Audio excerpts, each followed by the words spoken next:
Oh my!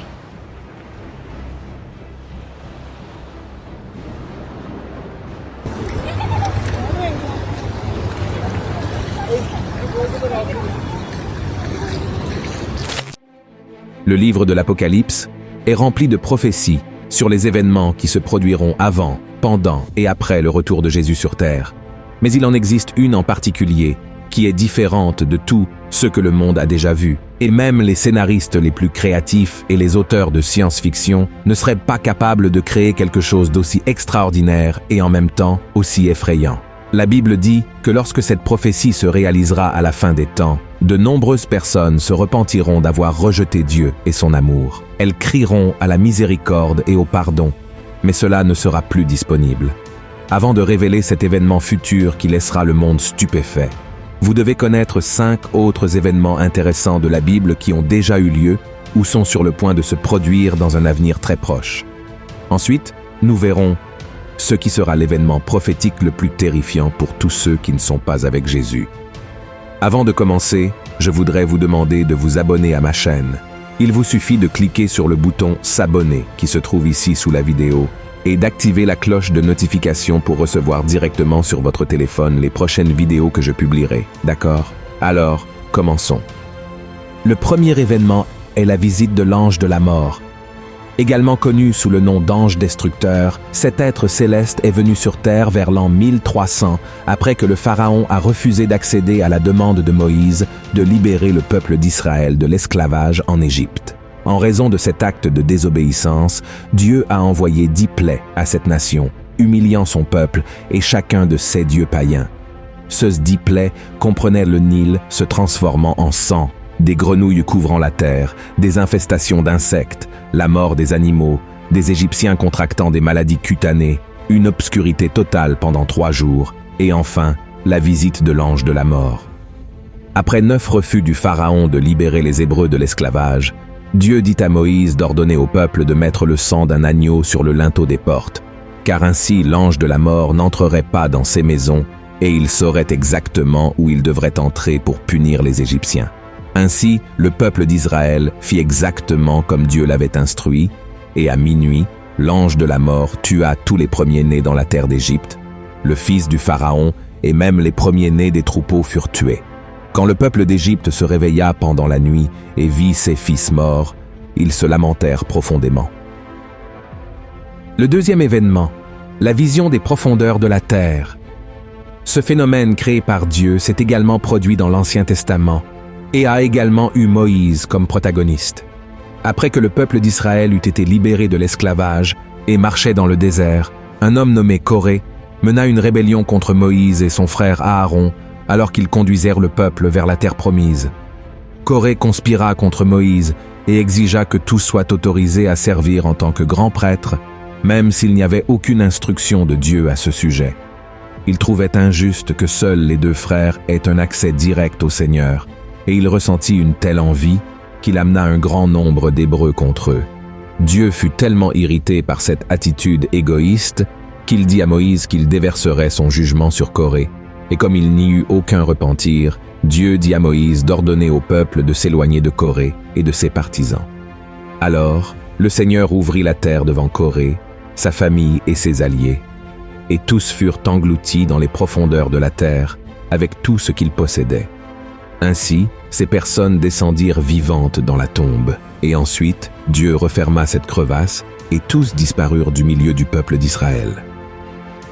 Le troisième événement, l'émergence des 2 témoins. Cet événement biblique particulier est une prophétie du livre de l'Apocalypse qui se déroulera pendant les années de la Grande Tribulation. Ces 2 témoins seront 2 hommes qui n'ont jamais connu la mort, c'est-à-dire qu'ils pourraient être Enoch et Élie, 2 fidèles serviteurs de l'Ancien Testament qui ont été enlevés au ciel de leur vivant. Beaucoup croient également qu'il pourrait s'agir d'Élie et de Moïse, car ils sont apparus avec Jésus lors de la transfiguration. L'essentiel est que ces 2 serviteurs de Dieu recevront un pouvoir surnaturel du Seigneur pour accomplir des choses incroyables. Ils apparaîtront lorsque le monde sera sous la domination démoniaque de l'Antéchrist. Ils seront vêtus de toile de sac, un tissu épais généralement fait de poils de chèvre, et prophétiseront dans le monde pendant 1260 jours, soit 3 ans et demi. Ces hommes seront haïs par l'humanité, car ils prêcheront l'évangile de Jésus-Christ à un monde qui sera totalement aveugle et spirituellement fermé. Certains écouteront, mais beaucoup ne prêteront pas attention à leur message. D'autres seront furieux et les attaqueront, mais la Bible est très claire. Si quelqu'un tente de leur nuire, le feu sortira de leur bouche et consumera leurs ennemis. Cela sera un spectacle extraordinaire à voir, car je n'ai aucun doute que l'Antéchrist gouvernera le monde et ne voudra pas que quiconque adore le seul et vrai Dieu vivant de la Bible. Il fera tout en son pouvoir pour attaquer ces 2 témoins. De plus, ces 2 hommes de Dieu auront le pouvoir de fermer le ciel afin qu'il ne pleuve pas pendant tout le temps où ils prophétiseront, de la même manière qu'Élie l'a fait lorsqu'il a défié le roi Achab et la reine Jézabel. Ils auront également le pouvoir de transformer les rivières et les océans en sang et de frapper la terre de toutes sortes de fléaux chaque fois qu'ils le voudront. Ainsi, ces 2 témoins prêcheront avec autorité dans le monde. La puissance de Dieu sera si forte sur eux qu'ils seront littéralement intouchables, et cela se poursuivra jusqu'à Apocalypse chapitre 11, où la Bible dit qu'après 3 ans et demi, la bête qui monte de l'abîme combattra avec eux, les vaincra et les tuera. Leurs corps resteront étendus dans la rue principale de la grande ville, qui sera appelée Sodome et Égypte, au même endroit où Jésus a été crucifié, et pendant 3 jours et demi, tous les peuples, tribus, langues et nations les regarderont, mais personne ne sera autorisé à les enterrer. Les habitants de la terre célébreront la mort des 2 prophètes qui les ont tant tourmentés et échangeront des cadeaux en signe de célébration. Cependant, 3 jours et demi plus tard, le Seigneur insufflera l'esprit de vie dans les 2 témoins morts et ils se lèveront, causant la terreur à tous ceux qui ont célébré leur mort. Alors une voix forte viendra du ciel et leur dira « Montez ici » et un nuage les emportera. À ce moment-là, il y aura un grand tremblement de terre qui détruira 1/10 des habitants de cette ville. 7000 personnes mourront, et celles qui resteront seront terrifiées et donneront gloire au Dieu vivant. Le 4e événement, l'Armagédon. La Bible dit que dans les derniers jours du règne de l'Antéchrist, Dieu déversera sa colère sur la terre avec des fléaux et des souffrances pour tous ceux qui l'ont renié et ont vécu dans le péché. Même face à ce scénario, les nations ne se repentiront pas et blasphémeront encore contre son nom. Ainsi, à la fin des 7 années de la grande tribulation, Israël sera encerclé par les nations qui se joindront à l'Antéchrist. Dans l'Apocalypse, chapitre 16, l'apôtre Jean raconte que les dirigeants du monde entier se réuniront pour la bataille du grand jour du Dieu Tout-Puissant à un endroit appelé Armageddon. Le mot Armageddon vient du livre des Juges de l'Ancien Testament. À cette époque, le peuple de Dieu était petit devant ses ennemis, mais dans la bataille qui eut lieu sur cette même montagne, ils sortirent victorieux. Et dans le livre de l'Apocalypse, l'apôtre Jean raconte qu'il vit le ciel ouvert et Jésus monté sur un cheval blanc suivi de toutes les armées célestes, et sur sa cuisse était écrit « Roi des rois et Seigneur des seigneurs ».